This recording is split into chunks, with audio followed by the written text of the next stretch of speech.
اور خبر کراچی سے آپ کو دیں گے کہ جہاں پر بلدیاتی الیکشن پی ٹی آئی کی انتخابی مہم کی حکمت عملی فائنل، تحریک انصاف کا بھرپور سیاسی قوت سے میدان میں اترنے کا فیصلہ۔ بلدیاتی امیدواروں کے کنونشن سے عمران خان خطاب کریں گے۔ صلاح الدین علی ہمارے نمائندے اس وقت ہمارے ساتھ ہیں۔ صلاح الدین، کیا حکمت عملی فائنل کی گئی ہے پی ٹی آئی کی جانب سے؟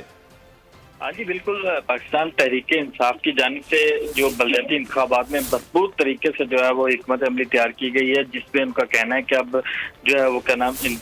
کنونشن کیے جائیں گے، جس میں پی ٹی آئی کے چیئرمین عمران خان خود جو ہے وہ اس میں خطاب کریں گے، اور ان کا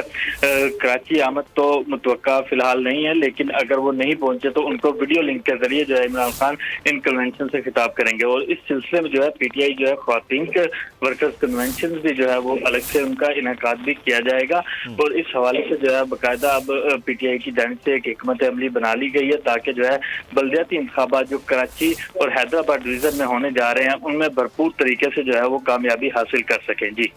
صحیح، بہت شکریہ صلاح الدین علی، ہمیں تفصیلات سے آگاہ کر رہے تھے۔ کراچی کی بلدیاتی الیکشن سے متعلق پی ٹی آئی نے اپنے